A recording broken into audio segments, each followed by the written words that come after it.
tender, savory venison roast, braised to delicious perfection with lots of bold Mexican cuisine flavors, cheese, cilantro, chopped onion, and a very special homemade orange salsa, all coming together to make what I consider to be the ultimate venison barbacoa taco. Quite some time ago, when I first started looking into what went into a proper Mexican barbacoa, I found that there's pretty much a million different ways that people make them. Some that are perhaps very authentic, some that are maybe not quite as authentic. Among all of them, there's some common ingredients and some common technique. And after playing around with a barbacoa recipe for quite some time, I settled upon what I now see as my go-to barbacoa recipe. And of course, it's been adapted a little bit to work very well with venison meat rather than the traditional beef. So in this video, we're going through every step to turn a couple of venison hindquarter roasts from a deer that I processed myself just a few weeks ago into the most wonderful, slow braised, tender, juicy, flavorful Mexican barbacoa meat that we will then assemble into some outstanding tacos. We're also going to be making a little sauce to go with the whole thing, which I don't exactly know what to call, and I tend to just refer to it as my orange salsa, though that's really just a reference to the color and not because there's any orange in it. Anyway, let's jump right into this thing and take a look at the venison we're going to be using today. Here we've got a couple of top round roasts from the hindquarter of a deer. This recipe calls for between 3 and 4 pounds of meat, and once I trim these up a little bit, we'll be at right about 3.5 pounds. To clean them up a little bit, I'll just go through and trim off any pieces of fat I see, along with most of the silver skin. I won't go too crazy, but there are definitely some areas on here I want to get rid of, as deer fat and silver skin don't taste particularly good. Next, I'll just cut these roasts up into some medium-sized chunks. Then I'll season pretty generously with some kosher salt, making sure to get all sides and surfaces. There are lots of other seasonings and flavors coming into the picture a little later, so salt is all I need for now. I'll set all this meat aside in the refrigerator for a little while I get some of the other components of this dish together, which means it's time for some prep work. First, I'll peel a white onion and give it a rough dice. Then I'll run a few cloves of garlic through the old garlic press. Now for the chipotles in adobo sauce. This is such a great ingredient to add some flavor and heat to a Mexican dish like this. For a batch this size, I only need 3 of the peppers in there, so I'll fish them out of there and then give them a chop. Next, we need our dry seasoning mix. 1 teaspoon of cumin, 1 teaspoon paprika, 1 teaspoon oregano, 1 teaspoon cloves, 1 teaspoon black pepper, and 1 tablespoon brown sugar. Get that all mixed together, and our spice mix is ready. Lastly, we need the juice from 2 nice-sized limes. So I'll cut them in half and run each half through my lime squeezer contraption. Now we're moving over to the stove so we can finally start cooking this thing. I'll get some olive oil heated up in my Enamel Dutch oven over medium-high heat, pretty much just enough oil to cover the bottom of the pot. When it's good and hot, I'll start setting in those venison chunks. I want to give each side a good sear, so I'll set them all in, let them sizzle away for a couple minutes, and then turn each piece. Repeat until all sides are nicely browned. Then I'm removing the meat from the pot and setting aside. If there's much standing liquid in the pot at this point, give it a quick wipe with some paper towel. Then add in a little more olive oil, because now we need to throw in those chopped onions, followed by the garlic, and those chopped up chipotle peppers. Stir it all together and let it cook for just a couple more minutes. Next, I'll pour in the lime juice and deglaze the pan. I'll scrape the bottom with a wooden spoon to dislodge any brown bits that may be there from the meat searing step. I'll let that cook for just a couple minutes, and then I'm adding in about 1 cup of beef stock. Now it's time to bring back that meat. I'll nestle the venison chunks into that onion and liquid mixture, and then sprinkle all of my dry seasonings over top, along with 3 or 4 bay leaves. And I want my liquid level to be just a little higher than this, so I'll carefully pour in a little more beef stock.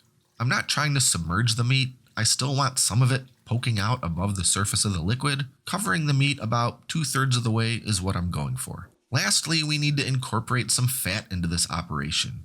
You could use lard, bacon fat, even shortening, or what I'm going to use, beef tallow.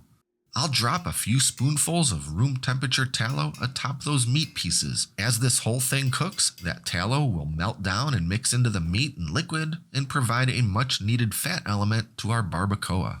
Now on goes the lid and this thing is ready for the oven. I'll bake at 300 degrees Fahrenheit for the next 5 hours, which gives us plenty of time to make our sauce. I'm making a sort of blended salsa that's going to complement our barbacoa very nicely. And the first thing I need to do is get my dried Guajillo chilies ready. I only need a couple of large dried Guajillo chilies for this.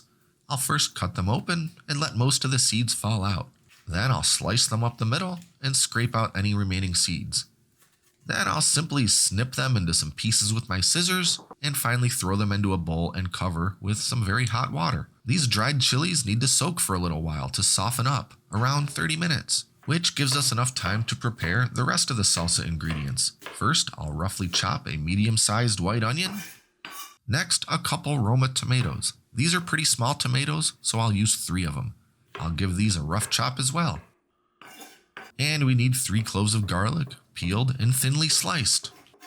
Now we're back at the stove and I'm going to get a couple tablespoons of olive oil heated up in a large saucepan. I'll throw in all that tomato and onion, along with a big pinch of kosher salt.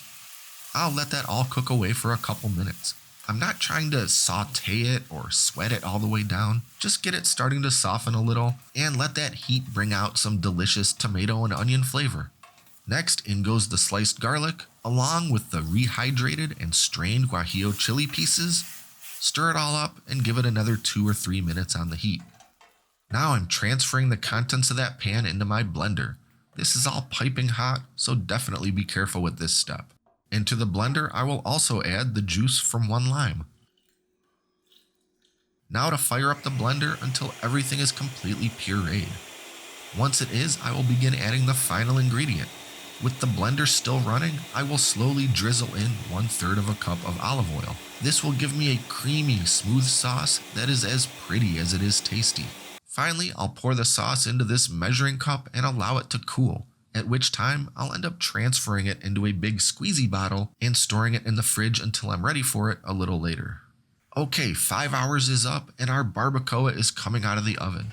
This is some seriously tender and flavor-packed goodness right here. I'll go ahead and pull out those pieces of venison and set them in a separate bowl, because we're going to be shredding it up, which, by the way, takes practically 0 effort to do.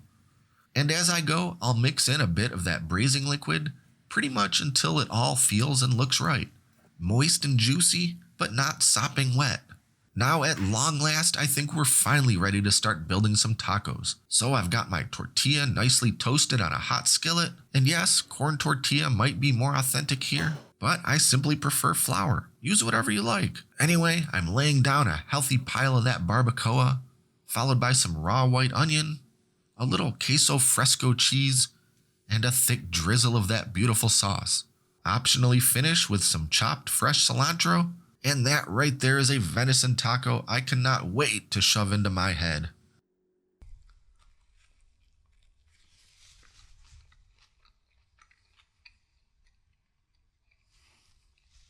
Ah, it's so juicy.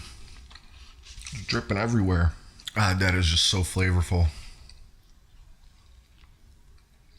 Absolutely mouth-watering. Of course, everyone knows that it's kind of easy to dry out venison when cooking, especially when cooking for a long time. But if you slow braise it in lots of liquid and make sure that it's got some fat in there to really keep things juicy and unctuous, it's gonna turn out really nice. Mix in those Mexican flavors like the oregano and the lime juice and those couple of chipotles in adobo sauce, and it just comes out so mouth-watering and tasty. And I would call this batch of barbacoa right here somewhere in the medium to mild range as far as spiciness goes. But I am an absolute lightweight when it comes to spiciness, so I have to go pretty mild. And all the heat from my recipe here came from those chipotles in adobo. If you like spicier, add in some more of those chipotles, or put in some chopped jalapeno or cayenne pepper. Same goes for that orange salsa. In the batch I made here, there's no spicy ingredients in it because I wasn't going for a spicy sauce. If you want spice,